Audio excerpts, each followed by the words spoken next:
Papunta ulit ako sa health clinic ngayon. Lumabas na kasi yung result ko sa pinagawang blood test saka urine test. Babalik ako sa doktor para ipabasa to kung ano ba yung result ng mga test na yon.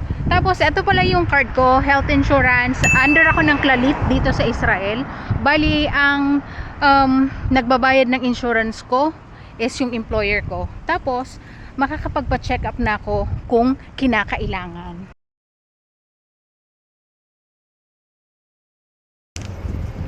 Ayan, nandito na ako ulit. Pasok muna ako. Yung lumabas ng number.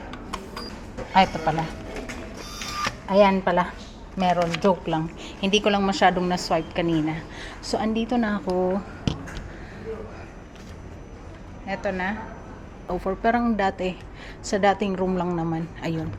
Nakita ko na siya. Antayin ko lang mag-appear yung number ko sa screen or sa monitor. Maaga pa. 12:01 pa lang. 12:10 yung schedule ko. Alright! Tapos na ako makipag-usap kay Doc. Ang bilis lang kasi nga diniscuss lang naman sa akin yung result ng blood test ko. So, overall, okay naman. Wala naman siyang ibang sinabi. Okay naman, normal naman yung blood test saka yung urine test.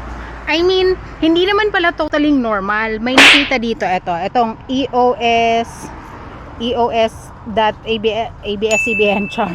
Ang result ko is 0.7H. Ang high tong 0.5. So, sinulat ko nga kasi ang sabi niya, parang may konting allergy daw ako. Tapos, hindi masabi kung saang allergy, kung sa balat o kung anong klaseng allergy, parang ganon. Sabi niya, baka sa balat may makakatika. Which is, ayun, may mga makakatikati nga ako sa balat. Kaya siguro ganon yung result. Pero sabi niya, hindi naman daw alarming. So, tsaka na ako mag-react pag alarming na. So, ayun lang naman yung nakita. Wait lang, makulimlim dito sa Israel ngayon. September 25, 2025. At ay, makulimlim. Ayun, ewan kung nakikita nyo, may aeroplano ako nakita. Ayun o. At makulimlim at may konting pagpatak na ng ambon.